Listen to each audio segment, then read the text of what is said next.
Alright, take fucking two of this fucking video. Sorry about the last stream, which I don't know what happened, so it is what it is, but take two of this fucking video. Right here on the Peter Gilman YouTube wrestling channel. I am your great host, a man who's more angrier than the Florida Marlins right now, Peter Gilmore. Thank you all for watching. Make sure you like the video. Hit that subscribe button down below. You know what to do. I already mentioned it. Wasted 26 fucking minutes, just with tactical issues, and now I wasted 26 minutes on fucking StreamYard. I wish I would just take that off. When you fuck up on StreamYard, they should take the amount of time you wasted. They just minus it, but something. It is what it is. Blah blah blah blah blah blah blah blah blah blah blah blah blah blah blah blah blah blah blah. Suck my dick. And that's it. All right. So Nick's back. So okay, take two. All right, take two. And that's it. All right, ladies and gentlemen, on this Thursday night, April the 8th, 2021, for the second time, it is time for your late and out of date AEW Dynamite review for August the 7th, 2021 from Daily's Place in Jacksonville, Florida. And that's that. I know you talked, I know, Nick, I know you talked about match number 2, but, I deleted the stream, so it's gone. It is finito gana balu. It's not on YouTube no more. I deleted it. So it is what it's. Now you get take 2. And that's that. All right, so like I mentioned before, the whole fuck up, thanks to my trusty faggot computer, which sucks big fat hairy cock. But it is what it is. Before I had those technical difficulties, AEW last night was a pretty meh show, nothing great. Like I said, we had the Inner Circle on, a shocking main event with the Bucks and Jon Moxley and Kenny Omega and the Good Brothers with a shocking ending, which I kind of saw coming, but it is what it is. And let's get to that. Like I said, night 2 of NXT TakeOver Stand and Deliver is on now. I'm about to hit the second hour. And I just went to look at it, and some good stuff. Good stuff. I think this was this is going to be the better of the 2 nights. It's going to be some good shit. Good shit. And I'll get to that probably later on tonight, maybe tomorrow. I don't know. I'm pissed off as it is right now, so it is what it is. All right, let's begin again with AEW Dynamite. So we start the show off with a video from earlier in the day where we see a bunch of cars coming, and we all thought it was the Pinnacle, MJF's group, but this time it was not, the Pinnacle coming off the Learjet or the Jet, whatever. It was the Inner Circle, and then we see Chris Jericho come in a nice Lamborghini that he probably bought from Tony Khan, like he bought the last one, which he gave to Moxley. You don't remember that one. So they come in, and they're ready to go. They're in the building, and Tony Schiavone says, Iron Mike Tyson is in the building as well. So we'll probably see what Mr. Tyson will have to say. Maybe he'll punch Chris Jericho in the mouth, but we'll see. So we get to that, and that's that. All right, and we begin the show, and of course it's Wednesday night, and you know what that means. Time for the best show on the best show on Wednesday nights, even though they lost the ratings this week by a lot. NXT won the final ratings war for the Wednesday Night War. 788,000 views to I think AEW to like 646,000, something like that, or 666,000. I forget what it was, but still, AEW gets destroyed by NXT, and that's it. So no more Wednesday Night Wars beginning next week. beginning actually this Tuesday, NXT will start in this new night, and then a new war with the NWA, with Power at 6 o'clock, and then Dark at 7 o'clock, and then NXT at 8 o'clock. So Dark, the second hour of Dark, will be going up head to head with the first hour of NXT. So it is what it is. I think NXT will just beat both of those shows. But we'll see what happens on Tuesday night, and then on this coming Wednesday night, up until hockey's still, I don't know when the NHL starts on the USA Network. I think coming up soon with the playoffs and all that shit. So NXT, not NXT, AEW will be going head to head with the NHL, and I think they'll get destroyed because I think the NHL is way better. But it is what it is, and that's that. And we move on. All right. Nick says Poppy started off NXT with a performance. I can tell which of our friends from wrestling are watching Poppy. Yeah, I know. I know who's watching Poppy. Eric. Eric's watching it and probably coming in his pants, to Poppy. She performed a new song. I know that.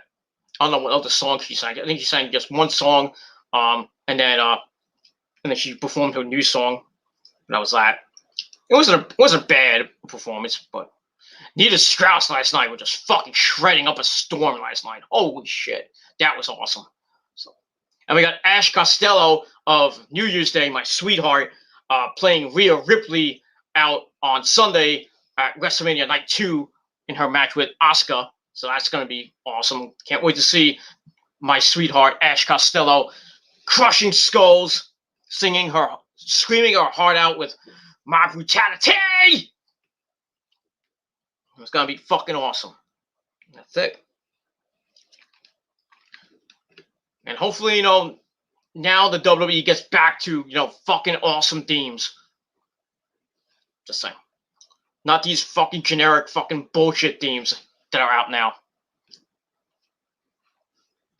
Bring back rock and roll, goddammit. Bring back the days, the days of, Bad Street, American GA, stuff like that. And Demolition and Girls and Cars and all the good shit. With Limp Bizkit, when Limp Bizkit was actually cool. And Kid Rock. And who else? Run DMC doing not the DDX theme, the theme when Billy Gunn and when X-Pac will come out and the Kings of DX or what they call it.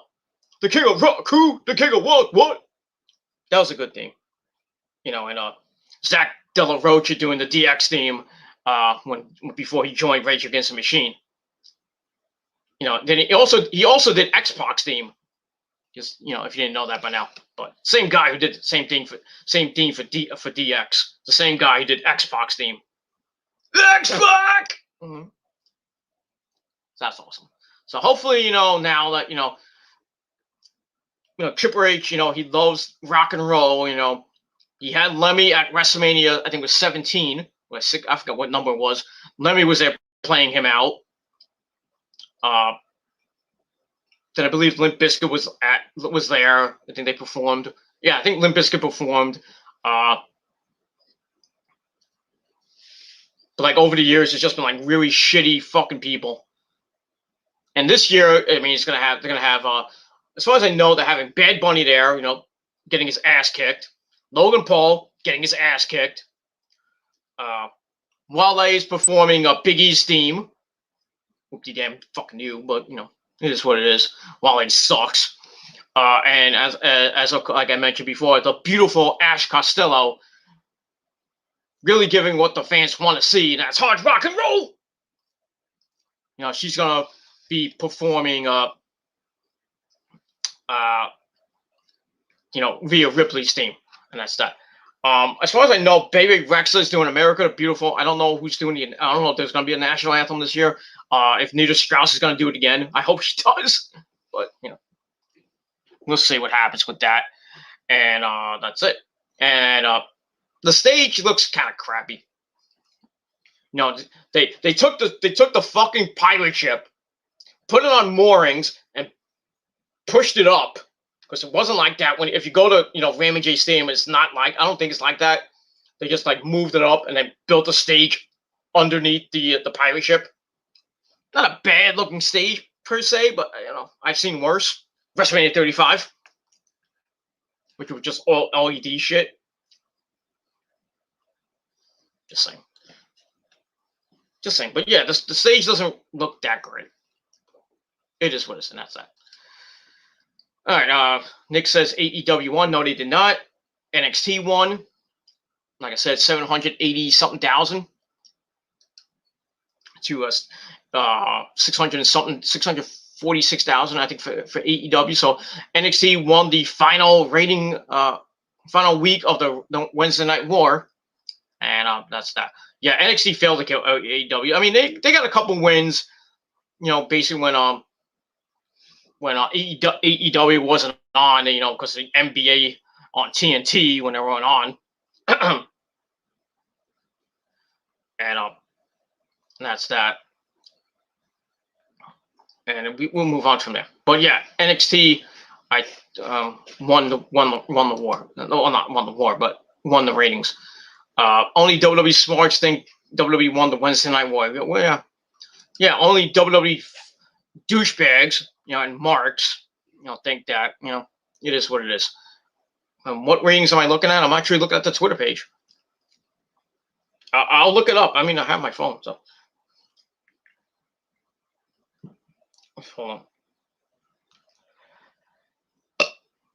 on. Hold on. Okay, let me just look up.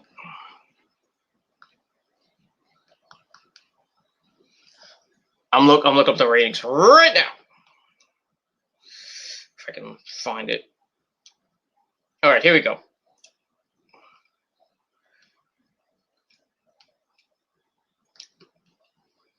All right, I'm getting it. Just let me get it. All right.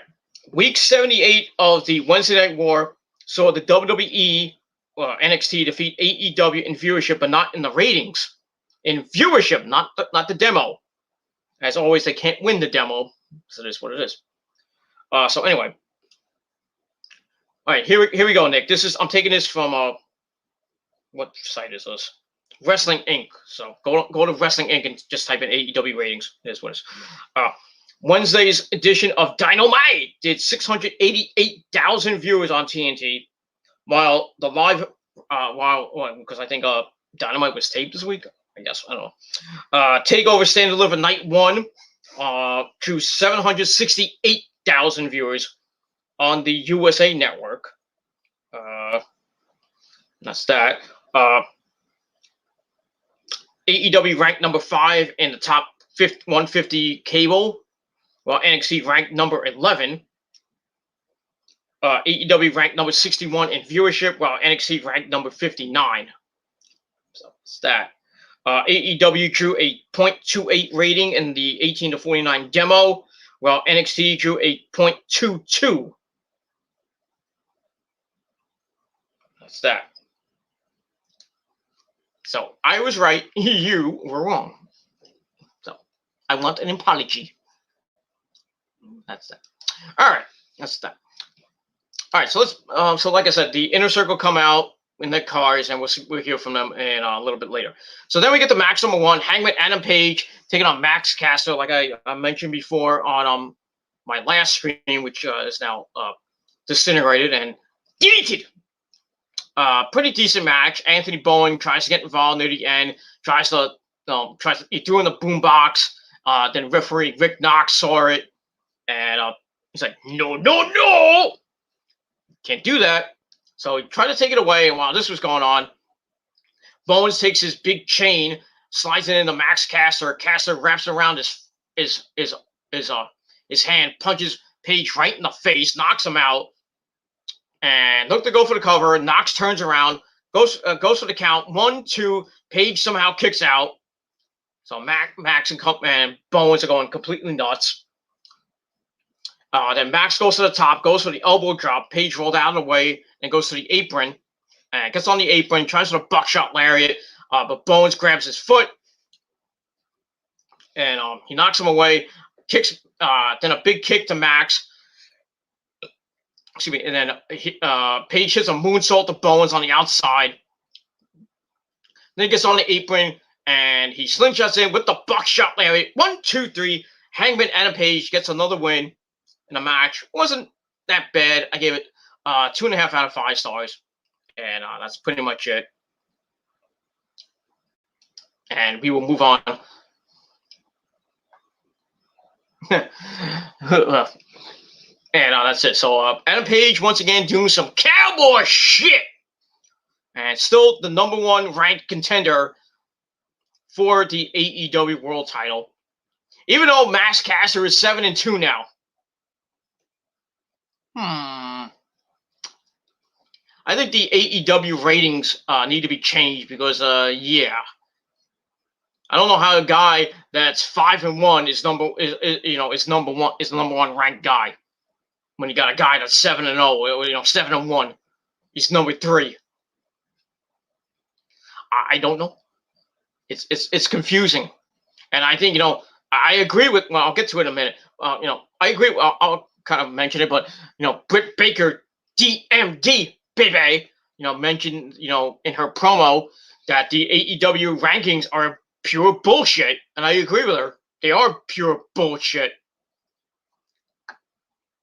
I mean, like I said, how can Max Caster not be the #1 contender if his record is 7-1? And Hangman Adam Page is, right now 6-1, and he's the #1 contender. I guess they're going by politics. I don't know, but it is what it is. That's that. But yeah, the AEW ranking system is pure bullshit. Why even have a ranking system? It's so stupid. This ain't WCW from back in the day,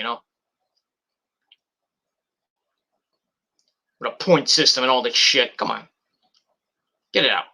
Anyway, so after that, we get Tony Baloney in the ring, and he wants to introduce a great team. So he brings out the Death Triangle. So out comes Pac, Phoenix, and the man who has zero, Pentagon Jr. They get in the ring, and Tony mentions that next week they'll get their shot, which they won against in the battle, I think it was that Casino Battle Royal. They won the shot against the Young Bucks for the AEW World Tag Team belts. They're all talking blah blah blah. Where was what's his name? Not Alex Marvez, the other guy. I forgot his name. The guy that translates for Penta. I don't know why he was there. Maybe he was just. I think he was on Spanish commentary. But it is what it is. I'm surprised he wasn't out there with them. So get that. So they're about to talk, and then we hear the music of the Pixies blast over the PA, and then we see Orange Cassidy come out because he's such a man. And he comes out with Chucky T and Trent, the best friends. Give me a hug. And their alien friend, Chris Statlander. So Orange gets on a mic. I'm surprised, Orange is going to actually cut a promo. So he's like, "It's nice to see you again." So, and then we get we see what happened at Revolution last year when the Death Triangle basically tried to kill Orange Cassidy with a Pac beating the crap out of him. Then they go to Dynamite on May the 13th when they beat him up again. So Chucky gets on they come back. Chucky gets on the mic and says, "It's been a while, but we still remember." And then Ray and Pentagon, talking in broken English or Spanglish. They call him loco, crazy.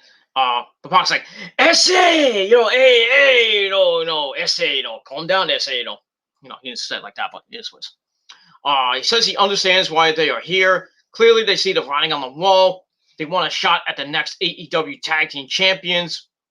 and he says they have a lot of work to do and they are far from worthy. So then Trent says they have to work their way back up. That's true. They know what they have to do, but they are the tag team with more wins than anyone else on the company. He tells them to calm down because they are only out here to give them a little heads up. He says the boys are back in town. Oh, and we have a little alien there too. So, and yeah, that's all I gotta say about that. So not a bad segment. I gave it 2.5 out of 5 stars. So it is what it is. I think, I don't even think the Death Triangle are the number 1 contenders. I still think the best friends are the number 1 contenders. Like I said, the AEW ranking system is pure bullshit. And that's that. Move on. Speaking of the ranking system, Nick says, I am sure the person who made that ranking is a McMahon dick rider. Probably is. I would not be surprised. It probably is, but it is what it is, and that's that. And we move on. Probably by the time I probably end this video, probably near the end of NXT Takeover Night 2. So we'll get that.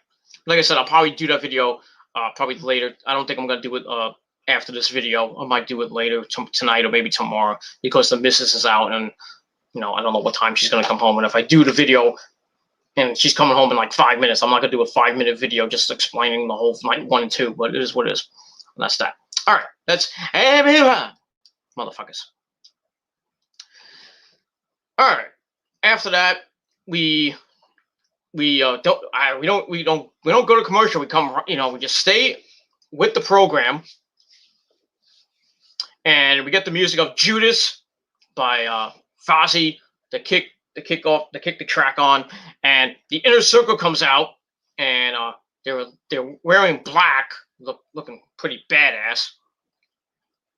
So they come out, the fans sing Judas as they always do.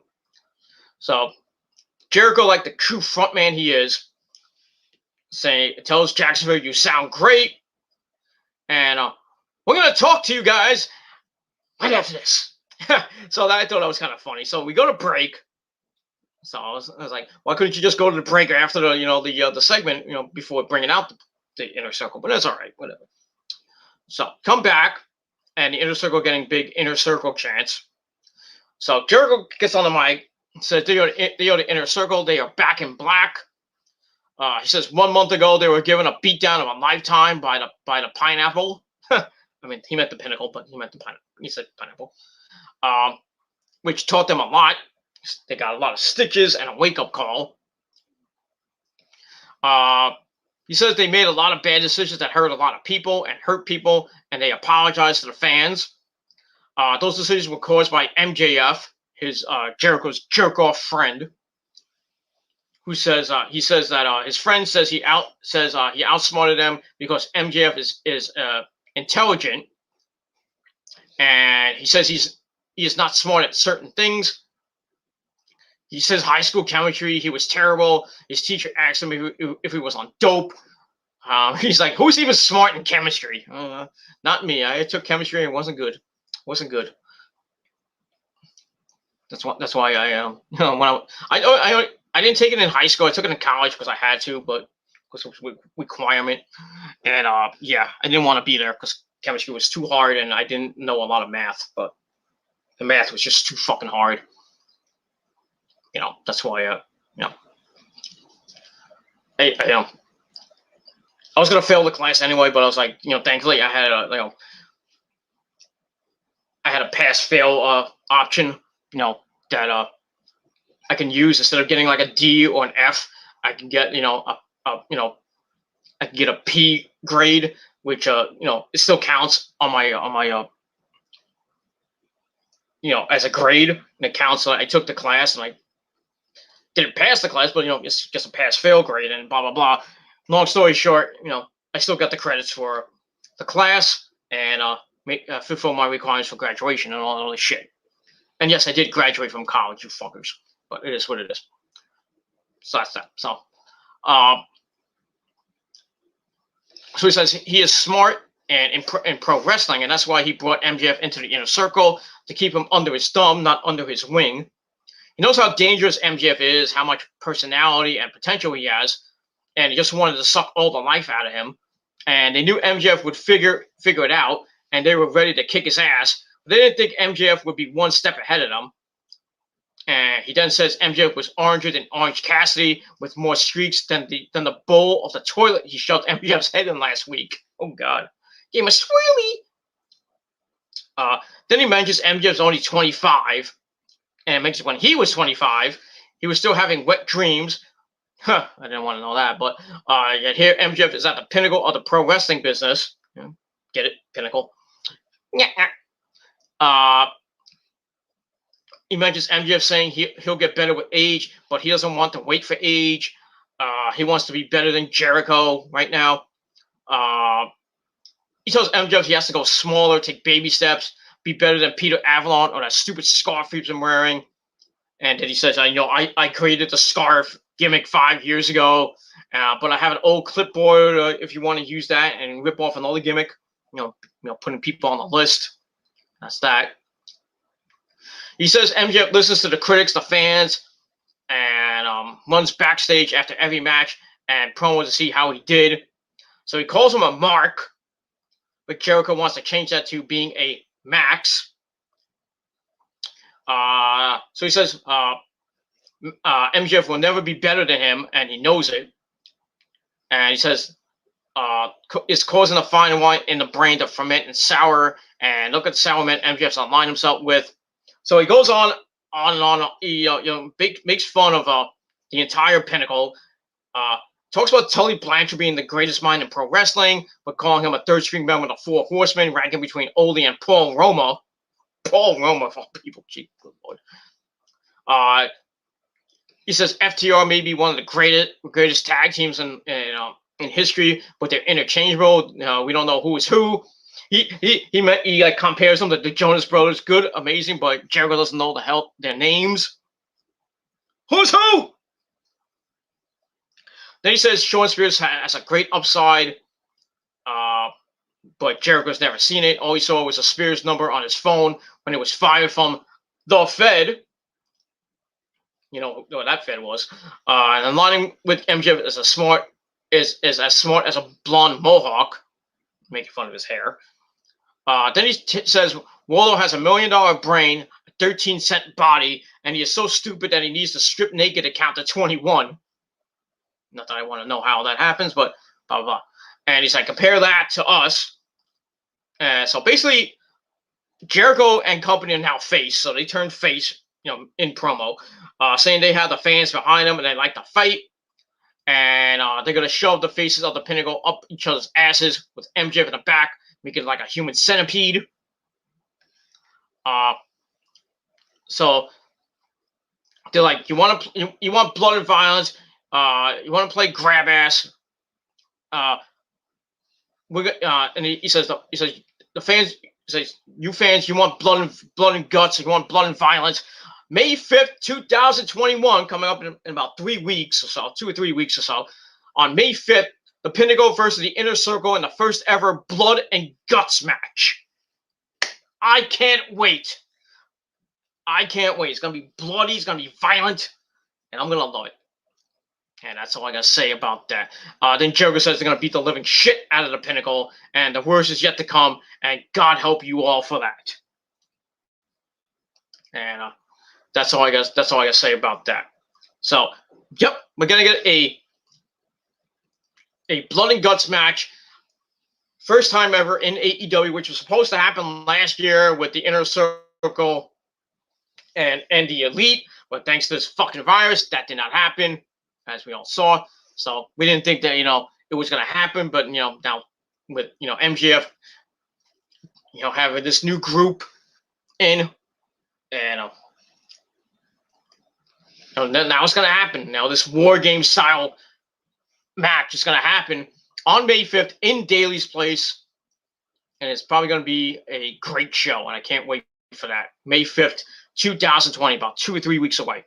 Can't wait. It's going to be epic. And that's all I got to say about that. All right, so I gave the Inner Circle promo 3.25 out of 5 stars. And we'll see what happens next week on the well, happens next week on the program, and that's that. All right, then we get to match number 2, which was billed as Godzilla versus King Kong, obviously because of the movie. We had Bear Country, Bear Boulder, and Bear Bronson taking on Jurassic Express of Luchasaurus and Jungle Boy Jack with that little runt Marco Stunt at ringside. And that's pretty much it. Yeah, I'm not gonna go too long. I'm just gonna run down the results, and then that's it. So I want to watch the end of NXT, and then hopefully I can. I don't know. Like I said, I want to get the NXT review up before the missus comes home, but she's probably gonna be coming home in the next few minutes. So between 9:30 and maybe 11. So I doubt I'm gonna get the review up. And plus, she's gonna probably come home and watch TV. So I probably might not get the review up tonight, but we'll see what happens with that. And like I said, I don't have a lot of time on this fucking StreamYard shit. But it is what it is, and that's that. All right, so we get the Bear Country and Jurassic Express. Wasn't really that great. Went back and forth. We get to the end, and Luchasaurus lifts Boulder, slams him down, but Bear Bronson picks him up and hits a power driver on the Jungle Boy on the pin. And then Bronson's up in the corner, calls for Boulder to come grab him on his back. They run with a cannonball senton onto Luchasaurus in the corner, which is fucking sick. They cover for a near fall. Bronson comes back in, goes to the top rope. Boulder lifts him up on his shoulders, drops him on the Lucha for a near fall. But Luchasaurus comes back with a choke slam and then a standing moonsault. 1, 2, 3. Jurassic Express pick up the victory. So if you're going by Godzilla and Kong, Godzilla won. That's all I gotta say about that. And match is all right, nothing great. So I gave it 2.5 out of 5 stars, and that's that. All right, then we go to a promo from QT Marshall, who's in the Nightmare Factory with Nick Comoroto, Anthony whatever his name is, Ogogo, and Aaron Solo. So basically, QT talks about friendship, saying he's only ever done the work for Cody, and he's sick of the narrative that Cody helped him. He says he has credentials like when Cody was second fiddle to Ted Jr. Ooh, kind of going low with the legacy there, eh? Or he was in face paint, as Stardust. Now, but Cody surrounded himself with vanilla midgets to feel like a superstar. Ouch. But he surrounded himself with men who trust him. He says Aaron Solo will never be known as just somebody's boyfriend. Oh, he took a shot at Bayley there. I know, as much as, I like AEW kind of taking shots at WWE at times, it kind of gets kind of old. Because, the WWE, they're watching, they're like, oh, you took shots at us. Well, maybe we'll take shots at you on NXT or on SmackDown or at WrestleMania. So, kind of dumb to do that, but it is what it is.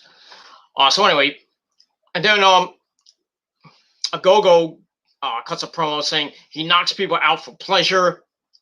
He talks about doing Subway commercials or T-Mobile commercials or whatever the fuck he does. He says this is shitty America and all of us Yanks are going to learn soon enough. And then QT's like, this is my fucking factory. So we'll see what happens, what Cody has to say next week about that. And we'll see what happens. So I gave that 3 out of 5 stars. And that's all I got to say about that. And we move on from there. All right, there we go. Back to the ring. We see Tony Baloney. Well, Tony Baloney not in the ring. He's on stage. And as always, with Tony Baloney, he has to wait for his buddy, his good old friend. It's Sting! So Sting comes out. And like the last couple weeks, he can't get a word out as Jake Roberts comes out. and just basically where you couldn't hear what he has to say because you can barely hear what he has to say. Basically, like, "Hey, Sting, I'm gonna kick your ass, Sting." Yeah. So anyway, then Lance Archer comes out and just like pushes Jake away. He's like, "Shut up, Jake!" And so he defines insanity, and he says he's sick and tired of the agenda in AEW. So he says, stop putting me, put me in the ring, put me on top, and then you put me in the ring, you put me to the top, you take me away, I fight Moxley, and then I go away in the same rinse and repeat. He says the world will pay attention to him, and Sting will pay attention to him as well. And he says, it's my time. I should be in the main event, Sting. And he tells Tony, this should be me and Tony, not you. This is my time. And then Sting's like, shut the fuck up, Lance. And he tells him to shut his mouth for a minute. And he kind of agrees with him. He says, Archer's a main event guy. Then he disappears, and he doesn't understand why that happens as well. Then he tells Jake Roberts to help Lance get to the main event the right way. So basically, giving Lance a pep talk. And like I said, I don't know where this is going to go. I would think a cinematic match with Sting and Lance Archer, maybe with Jake Roberts involved, but who knows? And that's all I got to say about that. So, not a bad segment. I give it 2.5 out of 5 stars. And that's that. Let me move on to it. All right. After that, we get a promo from Team Taz. We see Taz, his son Hook, Brian Cage, Powerhouse Will Hobbs, and Absolute Ricky Starks, who cuts Taz off, and he wants to hear what Brian Cage has to say. Taz's like, no, we don't have to hear from Brian right now. Not the time. So he tells Ricky, like, you're instigating things. You need to stop this. We need to get on the same page. We need to be smart. Then Taz has an offer on the table to Christian, who we had a Christian came out and talked about this match with Frankie Kazarian, blah blah blah, and then Taz comes in and basically makes an offer to Christian, saying that you guys can help elevate us and stuff like that, and we can help elevate you as well to the AEW World Title. So basically, has the offer on the table that might happen, and Stark's like, okay, we'll see, okay, and that's that. So I don't know what's going to happen with that. So we'll see. So I gave that 2.5 out of 5 stars.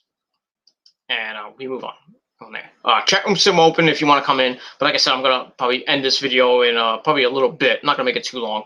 And because I want to save some time for my AEW review. Not AEW, my NXT TakeOver Night 1 and 2 review. Probably coming up either later tonight, late tonight, or maybe tomorrow sometime. I don't know when. But I'm going to try to get it done maybe sometime in the mid-afternoon. So I want to get it done before SmackDown. Then I want to do my SmackDown review and then get my predictions up. I'll probably do if I don't get my WrestleMania predictions up tomorrow, I'll probably get them up Saturday morning, Saturday afternoon before WrestleMania Night 1 begins. And like I said, Sunday night, I will do my WrestleMania Night 1 and 2 review on this channel. And that's that, since I have more time. What it is. All right, we move on from there. All right, so we'll see what happens with Team Taz and Christian later on. That's that. All right, then we get to match number 3 for the TNT title. Well, actually, I don't know if it was for the title, but then they said it was for the title, but it is what it is. We got Darby Allin taking on J.D. Drake. And the match was all right. Kind of went back and forth. These guys have fought in Evolve many times. And when Darby was the Evolve champion, that was that. They kind of went back and forth. Match was all right. Nothing right home about. We're getting to the end of the match. Darby falls back into the tree of whoa. Drake goes away. Then he runs into a huge cannonball to Darby, who is still hanging in the corner. Then Drake goes to the top rope, hits the Swagger Bomb for a near fall. Goes to the top rope again, hits up, goes for a moonsault, but he missed. And then Darby goes to the top rope looking for the coffin drop. Drake comes up with a right hand. Then he goes up to the top rope. Darby slaps the living crap out of Drake. And then Drake slaps him back. So they go slap fighting back and forth. And then Darby bites JD's fingers. Then he hits Code Red off the top. And then Darby goes right back to the top rope and hits the coffin drop. 1, 2, 3. Darby Allin picks up the victory and continues on as TNT champion. He will face Big Money Matt Hardy this coming Wednesday in a Falls Count Anywhere match for the TNT title. And you can only imagine that Sting's going to be out there, and the Hardy family office will be there as well. Hardy Private Party might be out there, Butcher and the Blade, and don't forget Ali the Bunny. And we'll see what happens with that. So I think and then probably Darby will have maybe Sting and maybe the Dark Order, but we'll see what happens with that. So it's going to be a lot of chaos next week on Dynamite for the TNT title. But we'll see what happens with that. So like I said, I gave that match 3 out of 5 stars, and that's it. And then afterwards, Darby stands on the top of the ramp celebrating, gets attacked by the Butcher and the Blade, and then Matt Hardy comes and company come out. He starts shouting orders at the group. The Butcher and Blade then grab Darby by the hands and legs, and then the Bunny runs over to the announce table to clear the table. So we're going to put him through the announce table. But said he did not do it and did not hit Tony Schiavone. Damn. But out comes Sting and the Dark Order. So they go at it. They beat each other up, and the faces win, sending the Hardy family office to the back. But the Bunny is left by herself by the announce table. And then Ty Conti, who's going to have a match with the Bunny coming up, runs through everyone, starts attacking the Bunny. We have a good old-fashioned cat fight! And that's it. And referees have to basically cop a feel and pull them apart. And that's that. So we'll see what happens with the Bunny and Ty Conti coming up in a little bit. And that's it. So I gave the Aftermath 2.5 out of 5 stars as well. And that's that. All right, then we go to the back with Alex Marvez. He has Chris Jericho with him. Jericho says he looks more handsome than usual. Well, not him. He says Alex Marvez looks more handsome than usual. So, Alex Marvez trying, getting a hard on, but it is what it is. And then the Pinnacle come in and they jump Jericho. They start beating him down. They start taking him to the ring. Dax tries to take one of the lights that on the stage and try to use it, and he throws it. He tries to throw it, but doesn't. It kind of fucked up with that. But he was trying to get it and throw it at Jericho, I guess. But everyone threw him in the ring already. So that was kind of dumb and probably on Botchamania this week. They put him in the ring. MJF chokes him out with a scarf, and then Tully Blanchard slaps Jericho in the face. Dax lifts him up, and him and Cash hit the Spike Pile Driver.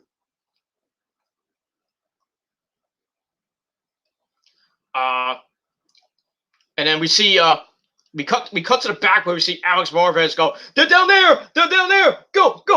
So the camera rushes to the Inner Circle locker room, and they're locked in, and they're trying to get out, and eventually, we see them using baseball bats to, break through the door, which had to be like a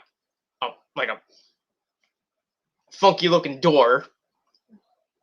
This is what it is. But then we cut back to ringside. Wardlow grabs Jericho as Spears sets up a table on the outside. But before he could toss Jericho onto the table like he did 2 weeks ago when he powerbombed him off the stage we see Iron Mike Tyson come out and rips his shirt. He means business. Everybody leaves. Then Tyson attacks Shawn Spears, just punches the living shit out of him over and over and over again. Then the rest of the Inner Circle come out, and Tyson's kind of lost. Like, what do I do?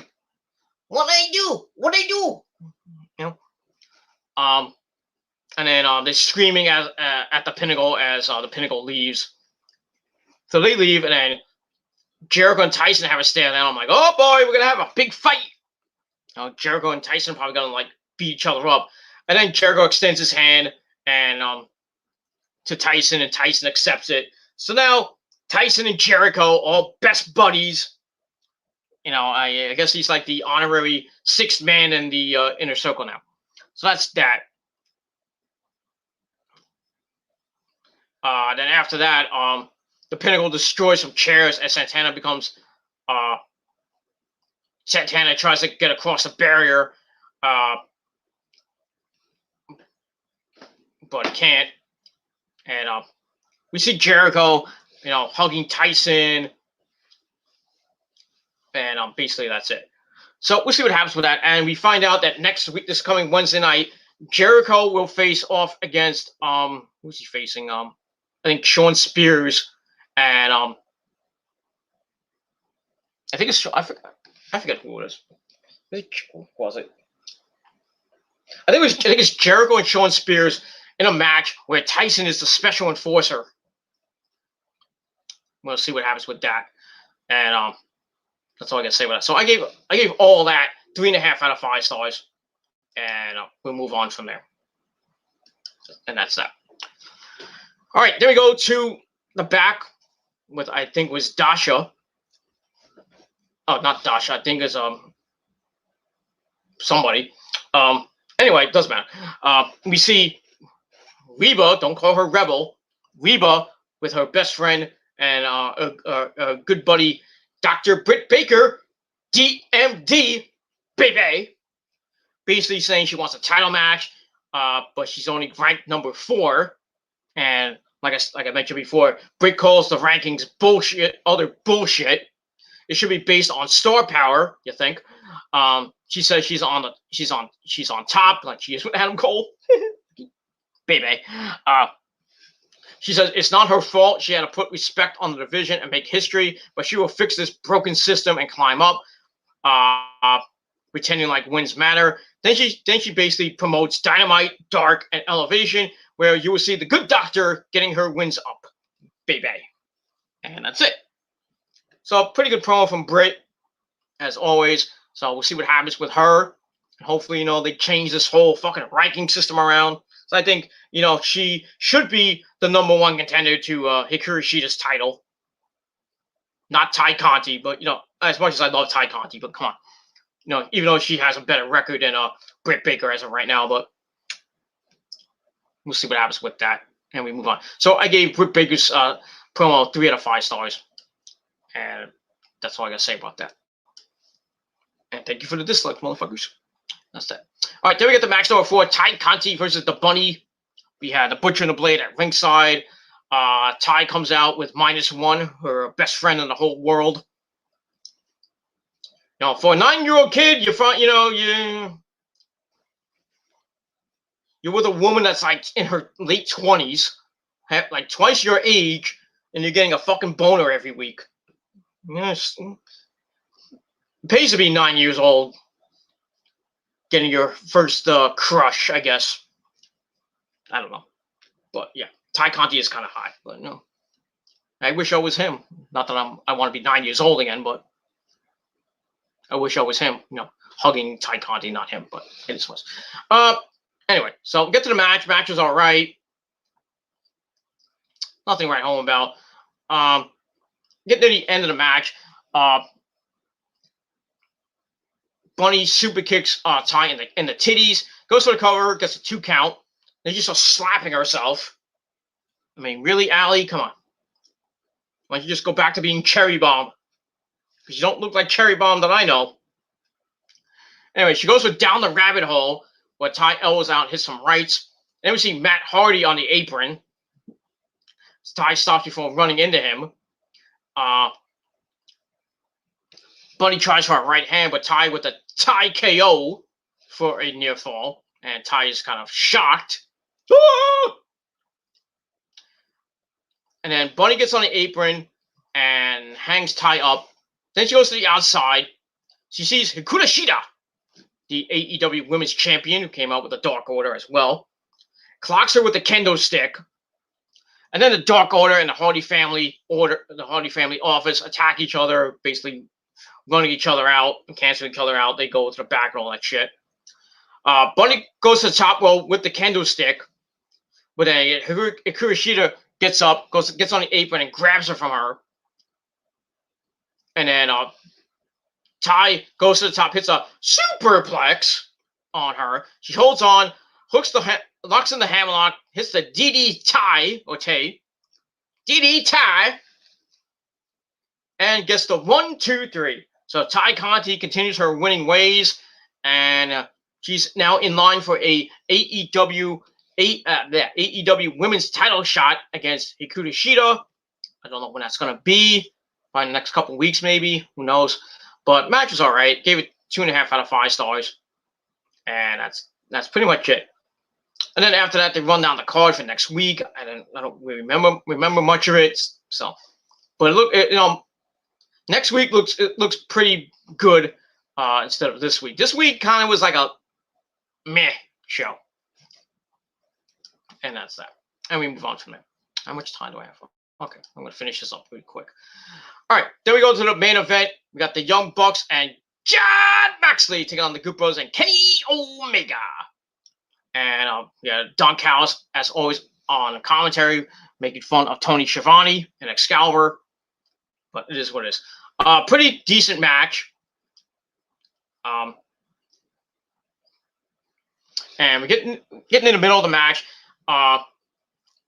Matt goes to a super kick. He stops, kind of fakes out Kenny, hits a DDT.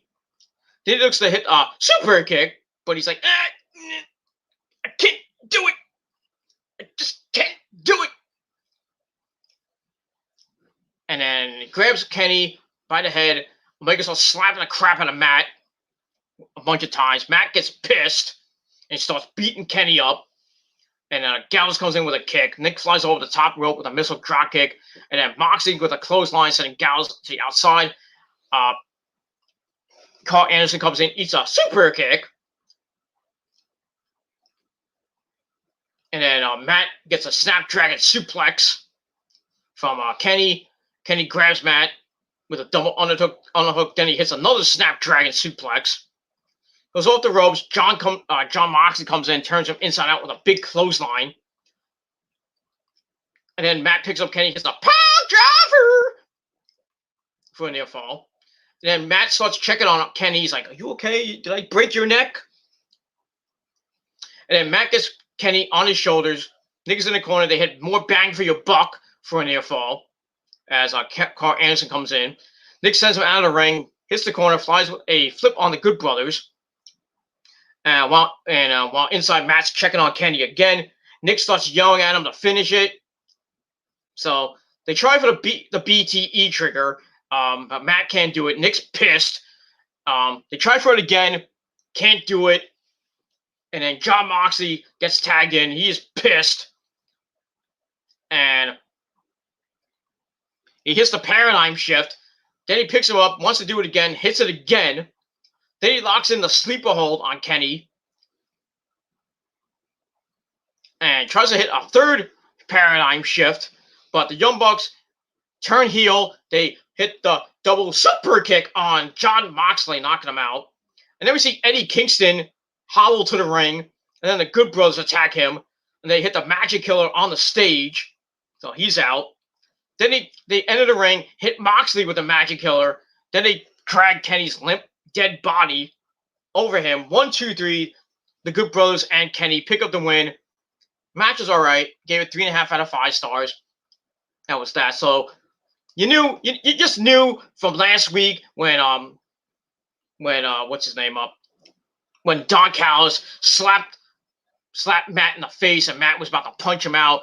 And Don's like, I want to see the Matt and Nick from Japan. I want to see them. Where are they? So looks like we might be seeing them because they turned heel on Moxley, which I saw coming a mile away.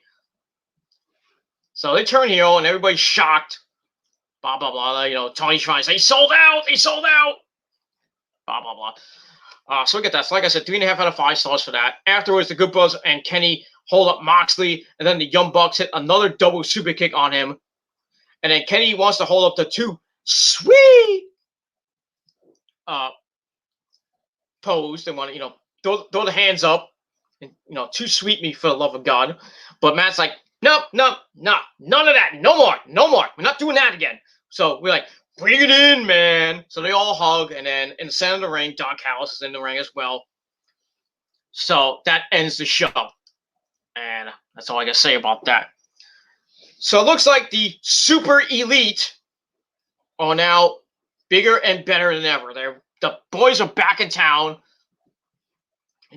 Kenny and the Good Brothers with the Bucks, who are now turned heel, which I think is a good idea, because now if you don't want to have a heel, you don't want to have a face and face tag team next week, with the Young Bucks and Pac and Ray Phoenix, going up against them. So I'm surprised it's not Ray Phoenix and Pentagon, but I kind of understand, because Pac and Ray Phoenix won the Battle Royale. So, and it makes sense putting the Bucks as a heel tag team now, because they were always heels. So I don't think they were faces for a while, but I think they're much better as a heel when they were in Japan. Just saying. That's all I got, and that's basically all I got to say about that. So the Super Elite are now a thing. The Young Bucks have turned on the fans and Moxley, so Moxley's probably gonna want revenge. Eddie Kingston's probably gonna want revenge as well, and I think everybody else wants revenge on the fucking Bucks and company. So we'll see what happens with that next week on the program. But overall, the show was kind of a stinker in my eyes. wasn't great. No, it wasn't like the shows of the past where they were just going nuts. But still, I gave the show 7 out of 10 stars. But let me know what you motherfuckers thought of the show in a comment or video reply down below. And don't forget to smash the bell. Get notified when I do a live video, when I go on my phone or whenever I do a video. Don't forget to share the video all over the internet. Follow me on social media.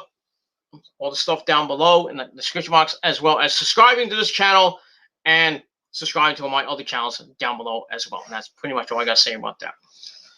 All right, everybody. Once again, 7 out of 10 stars for AEW Dynamite. And we'll see what happens this Wednesday night on another edition of AEW Dynamite on TNT from Jacksonville, Florida at Daly's Place. So it should be some good shit. As be a new era starting next week.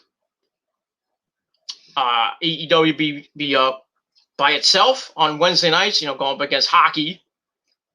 We'll see how the ratings go with that. And NXT will be not really by itself on Tuesday nights, going up against Dark and NWA Power. So we'll see what happens with that, with the ratings go next this coming Tuesday and Wednesday night. And that's that. And that's it. Also, Impact's on right now. Nick was, on the last stream, Nick was, had Impact in the background. And I think it was a good thing I did delete the stream, because I didn't want to get copyrighted by Impact. I don't want to get what WWE's doing. You can't put, their content on, or put AEW content on and shit like that. I don't want to get a copyright strike for that shit. So, better I not do that. That's that. All right, so I believe the main event is underway. Finn Balor and Killer Kross for the NXT World Title. I'll get that. I'm gonna rewatch the rest of the show from the beginning up to the end again. See how the rest of the matches went. Ember Moon and Shotzi taking on Candice LeRae and Indy Hartwell for the NXT Women's Tag Team belts. Johnny Gargano and Bronson Reed for the NXT North American title. Jordan Devlin and Santos Escobar in a ladder match to unify the Cruiserweight belt. Also have the unsanctioned match that's probably going to be epic as fuck. We got Kyle O'Reilly and Adam Cole, baby! Basically almost committing murder.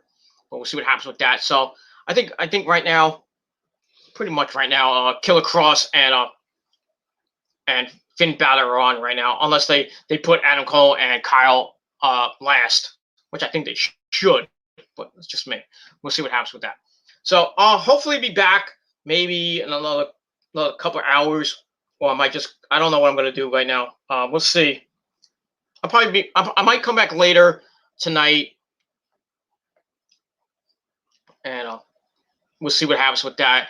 And so I can get my NXT Night 1 and 2 preview to you, not preview, review to you on this channel, and that's pretty much it. So hopefully we'll be back later. If not, probably back tomorrow sometime in the maybe the mid-morning, mid-afternoon, depending on how I get up and what the missus is doing. If I can just do it while the missus is sleeping, or busy cleaning the house, or maybe whatever she's doing. But we'll see what happens. So that's it for my video. Thank you for watching once again, and thank you to Nick for coming in. And like I said, sorry about the last stream. I took it down because of technical issues, but I kind of fixed everything, so everything looks pretty good. So don't like it? Well, fuck you, man. That's it. So that's it. Thank you all for watching, everybody. I'll probably see you either later or I'll see you guys tomorrow. And that's it. So as always, if you're not down with that, I got 3 words for you. Fuck you, man. And that's pretty much it. So thank you all for watching. Subscribe. And I'll see you motherfuckers next time. Peace. Ha! Fuckers.